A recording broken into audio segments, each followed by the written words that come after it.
Terima kasih Anda masih bersama kami. Bagi Anda yang baru saja bergabung, kami hadirkan kembali 3 berita utama hari ini.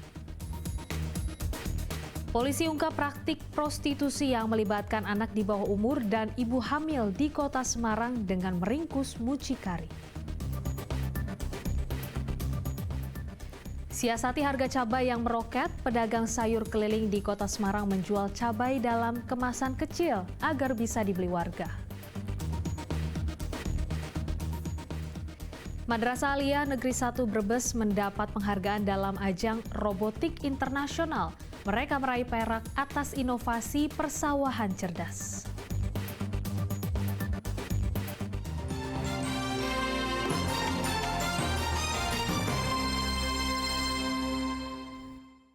Puluhan santri di Kecamatan Subah Batang keracunan massal. Mayoritas para santri mengeluh mual dan pusing usai menyantap makanan dari salah satu santri yang berulang tahun.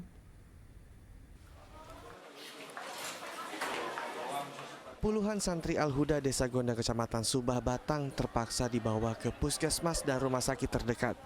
Pasalnya mereka keracunan usai menyantap makanan dari salah satu santri yang berulang tahun. Para santri mengalami gejala yang sama. Mereka merasa mual dan pusing. Temen kan ada yang itu ulang tahun. Ya, terus dibagiin ke teman-teman.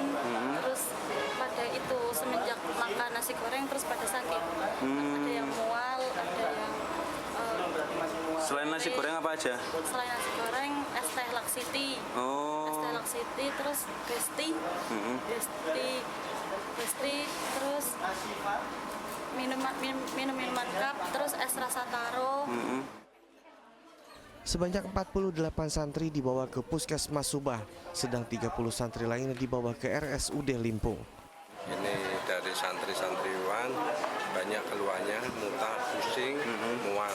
Kemudian langkah kami melakukan untuk santri itu saya bawa ke puskesmas yang terdekat ya, untuk bisa ditangani oleh medis. Seperti yang di belakang saya ini sudah ada 38, karena situasi tempat tidak mumpuni kami kirim lagi yang ke puskesmas Limpung ada 30. Satreskrim Polres Batang tengah menyelidiki kasus keracunan massal agar diketahui penyebabnya. Kuncoro Wijayanto melaporkan dari Batang. Madrasah Aliyah Negeri 1 Brebes menorehkan prestasi gemilang dalam ajang kompetisi robotik internasional. Mereka sukses meraih perak setelah berhasil membuat smart prototype farming atau persawahan cerdas.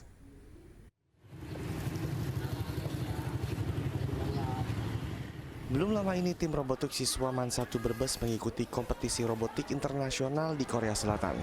Dalam kompetisi tersebut, mereka sukses meraih beberapa penghargaan termasuk medali perak. Pencapaian itu mereka dapatkan setelah mereka menciptakan smart prototype farming atau persawahan cerdas. Proyek persawahan cerdas bertujuan untuk membantu petani bawang di Brebes. Cara kerjanya yaitu menggunakan sistem otomatis dari mulai alat penyiraman hingga penutup otomatis agar terhindar dari hama. Untuk mengerjakan proyek tersebut, tim robotik membutuhkan waktu sekitar 1 hingga 2 minggu. Semua komponen yang digunakan dibeli dengan biaya kurang dari 1 juta rupiah. Jadi kami menciptakan alat small farm, yaitu smart prototype farming atau bahasa Indonesia itu persawahan cerdas untuk membantu para petani yang ada di Kabupaten Brebes dan yang ada di Indonesia ini. Dan alhamdulillah kita bisa membawa produk ini untuk mendapat salah satu juaranya. Kegiatan robotik memang sudah menjadi ekstrakurikuler MAN 1 Brebes. Setiap tahun tim robotik memiliki peningkatan prestasi. Bahkan pihak sekolah memberikan kebebasan kepada siswa untuk berkreasi dalam mengembangkan robotik. Sugi Hartono melaporkan dari Brebes. Mantan pemain PSIS Semarang sekaligus pemain timnas junior era 90-an Budiono Sutikno hidup dengan memprihatinkan. Selepas tidak lagi bermain sepak bola, ia kini lemah tak berdaya akibat penyakit diabetes hingga katarak. Budiono Sutikno kini hidup memprihatinkan di sebuah rumah susun Kudu, Kecamatan Genuk, Kota Semarang. Tubuhnya yang dulu sehat kini lemah tak berdaya akibat diabetes hingga katarak. Bagian hidung Budiono pecah saat ia masih bermain bola. Keadaan itu membuat ia tak berdaya. Kini Budiono hanya mampu melakukan kegiatan di dalam rumah. Budiono harus menahan sakit selama puluhan tahun tanpa bisa berobat karena terkendala biaya.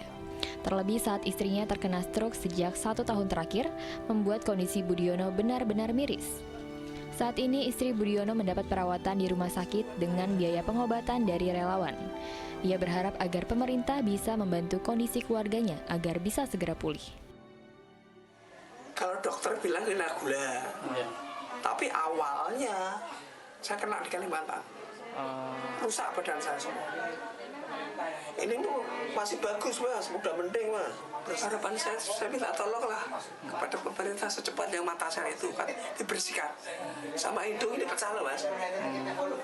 Jujur aja. Kalau saya banyak bicara ini sesat.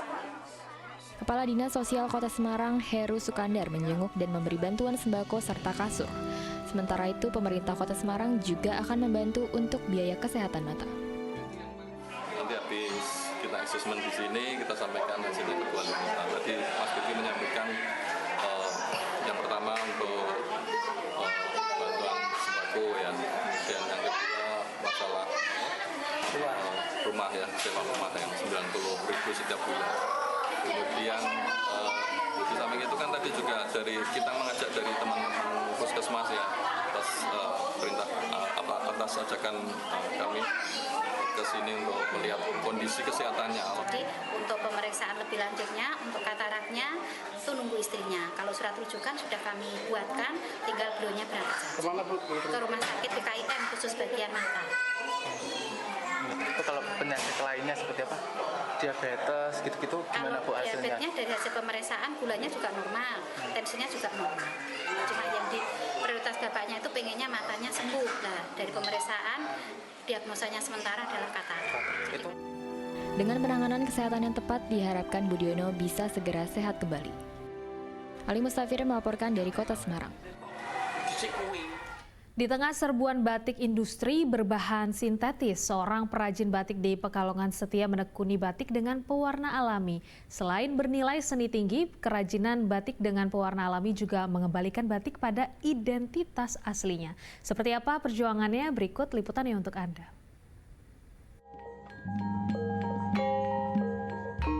Sepintas kain batik dengan warna dan motif indah ini sama dengan batik pada umumnya.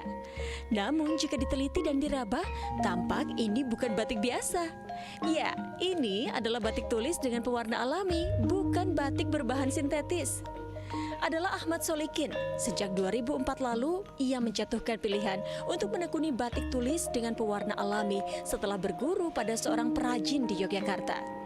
Solikin tidak tergiur beralih ke batik berbahan sintetis dengan pewarna buatan. Baginya, batik tulis pewarna alami adalah batik asli punya nilai seni tinggi. Sejak duduk di bangku SMA, Solikin sudah jatuh cinta pada batik. Apalagi ayahnya seorang perajin batik. Namun ia jatuh cinta pada batik tulis dengan bahan pewarna alami sejak kuliah di Yogyakarta. Ia kemudian memilih sebagai perajin batik tulis berbahan alami di Desa Gumawang, Kecamatan Widadea, Kabupaten Pekalongan. Pembuatan batik tulis berwarna alami sama seperti proses batik lainnya. Pertama-tama membuat motif atau disebut nyungging, lalu menempelkan bahan malam pada gambar atau nyanting. Selanjutnya diberi pewarnaan atau nyolep, lalu dikeringkan atau disebut ngelorot. Sejak awal, Solikin setia menggunakan bahan pewarna alami dari kulit kayu tinggi, bahan pasta indigo atau fermentasi daun tom, dan juga buah jolawe. Warna alam itu yang menurut saya lisensinya kuat itu pakai satu indigo. Indigo itu fermentasi dari daun namanya tom, istilah orang Jawa kuno, atau nama istilah latinnya Indigofera tinctoria.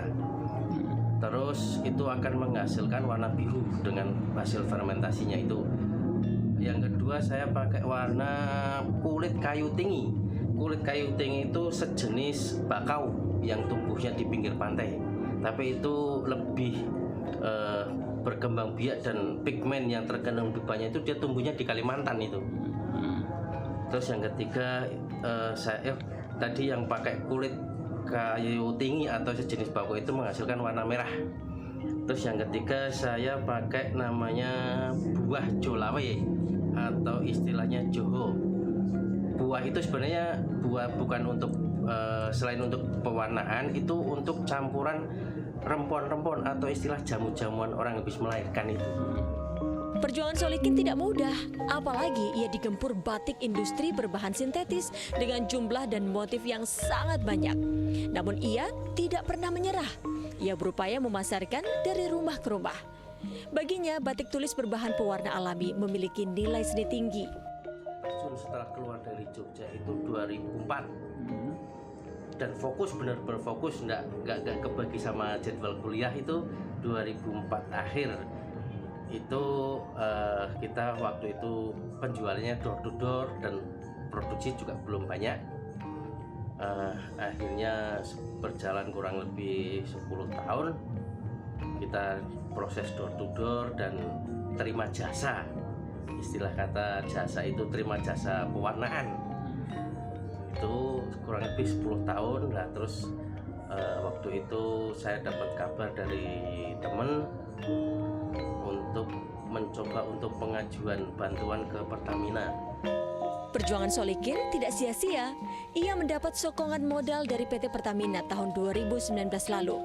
Kini batik produksinya banyak dicari. Harga batik tulis berbahan pewarna alami memang tidak murah. Harganya mulai dari 1,5 juta rupiah bahkan hingga 25 juta rupiah per potong, tergantung motif dan ukuran. Baginya, membatik bukan sekedar mengumpulkan rupiah, namun lebih mewariskan kekayaan leluhur. Kuncoro Wijayanto melaporkan dari Kabupaten Pekalongan, Jawa Tengah.